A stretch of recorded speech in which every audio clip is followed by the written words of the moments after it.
Nous arrivons maintenant dans Luc, le 8e chapitre, et au verset 26, Jésus traverse la mer de Galilée, il arrive de l'autre côté, qui est aujourd'hui encore à l'extérieur du territoire d'Israël.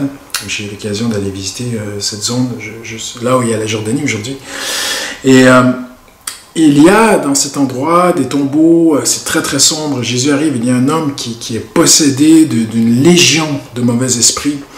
Et ce moment est extrêmement fort et très important pour nous, même si nous sommes dans une société aujourd'hui occidentale qui croit très très peu au monde spirituel, même si parfois on regarde à d'autres cultures ou d'autres peuples qui sont parfois beaucoup plus spirituels, plus près des choses spirituelles, ou dans le spiritisme ou la sorcellerie que nous, même s'il y en a quand même en France.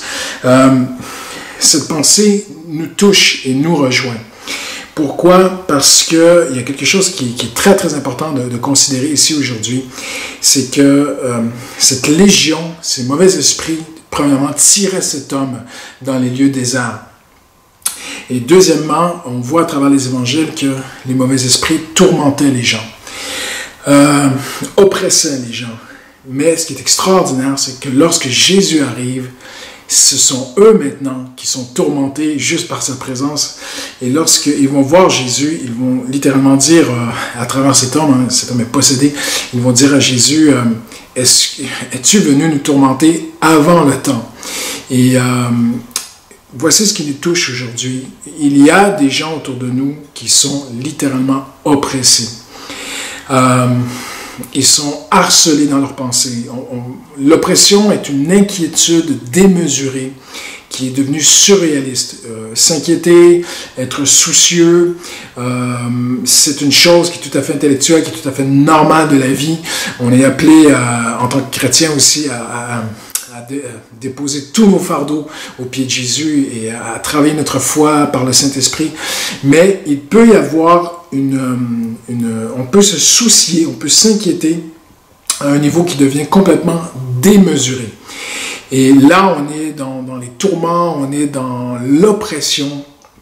Et on peut passer vraiment de quelque chose qui est humain à quelque chose qui est réaliste. Certains soucis sont réalistes à des soucis qui sont surréalistes, qui deviennent complètement disproportionnés. Je répète vraiment la définition de l'oppression. C'est une inquiétude qui est disproportionnelle, qui est démesurée, qui est surréaliste. Il peut y avoir différentes causes. Certaines personnes ont vécu des traumatismes, des paroles destructives dans leur enfance qui sont restées. Mais même aussi des soucis peuvent prendre vraiment des proportions qui deviennent surréalistes. Il y a aussi des gens qui ne se rendent pas compte, mais qui ouvrent des portes au monde spirituel. Ils regardent des films d'horreur, regardent des films spirituels, ça peut être des livres. Il faut faire très, très, très attention à ces choses-là. On peut ouvrir des portes vraiment à l'ennemi. Et après, on est pris avec ces choses-là. On commence moi, j'ai été pasteur de jeunes pendant des années. J'ai vu des jeunes toucher à des choses comme ça et se faire beaucoup de mal et arriver à un endroit, même dans leur esprit, ils sont vraiment pas bien. Chez les Grecs, et même dans la Bible, lorsqu'on étudie le mot pensée est directement relié à l'esprit.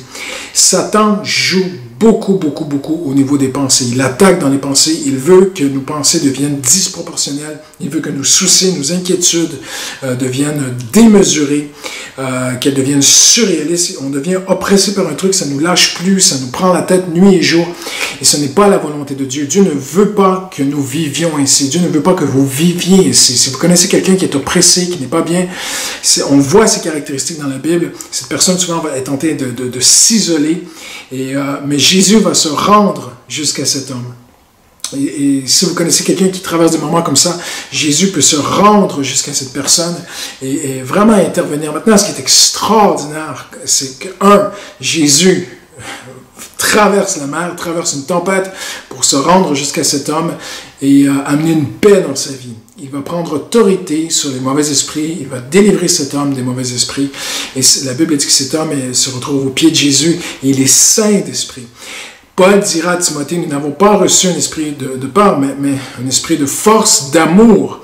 Et dans le grec, c'est Saint-Esprit. Le Saint-Esprit nous rend saint d'esprit. Le Saint-Esprit nous rend on dit down to earth, terre à terre, réaliste. On peut être spirituel et très terre à terre en même temps. Et le Saint-Esprit a été envoyé pour nous rendre saints d'esprit.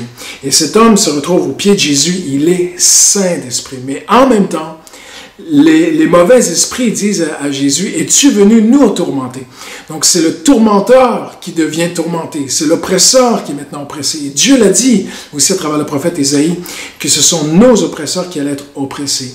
Et peu importe ce que vous vivez aujourd'hui, si une inquiétude, une blessure du passé, un moment dans votre vie vous a affecté, au point que vous êtes oppressé, vous êtes perturbé, vous êtes pris par cette chose nuit et jour, Jésus peut vous guérir. Il peut s'approcher de vous, il peut vous toucher et il demeure. Ce ne sont pas, on peut écrire tous les livres qu'on veut et je suis certain qu'il y a des très très bons conseils pour aider les gens sur le plan psychologique, mais ce que l'on voit dans la parole de Dieu, moi je crois à la parole de Dieu, c'est que la présence de Jésus nous libère, sa simple présence, sa venue dans votre vie. Alors j'aimerais terminer en vous demandant, est-ce qu'il y a du compromis? Est-ce qu'il y a des portes que vous avez ouvertes dans votre vie qui font qu'aujourd'hui vous êtes pris, oppressé? Est-ce que vous avez été peut-être blessé dans le passé, vécu des traumatismes, des choses difficiles? Mais on n'a pas le temps, mais je connais tellement de témoignages de gens qui ont vécu des choses extrêmement difficiles, mais Jésus est venu dans leur vie. Parfois, il le fait instantanément, parfois, il le fait progressivement. Il est le maître, c'est lui qui décide. Mais une chose est certaine, Jésus veut nous libérer de toute forme d'oppression. Il ne veut pas que nos soucis, nos inquiétudes, notre passé, les épreuves qu'on a vécues nous affectent négativement et nous amènent à un niveau d'inquiétude démesuré ou surréaliste. Il veut au contraire nous donner son esprit, qui est un esprit de force, d'amour et qui nous rend saints d'esprit. Alors, c'est très court, c'est un sujet qui pourrait développer beaucoup plus longtemps, c'est très succinct ce que je dis, c'est pas complet, vous m'excuserez, mais j'aimerais juste vous encourager à simplement vous approcher de Jésus, à vérifier dans votre vie, à dire, Seigneur, sonde-moi, oh Dieu, est-ce que j'ai fait du compromis, est-ce qu'il y a des choses dans ma vie qui attristent ton esprit, est-ce que j'ai ouvert des portes à l'ennemi, je veux vivre sans compromis, je veux abandonner tous mes soucis à Jésus, et je veux focaliser sur Jésus, je veux vivre pour lui. Jésus est venu pour nous libérer de toute forme d'oppression. Voilà, merci, bonne journée.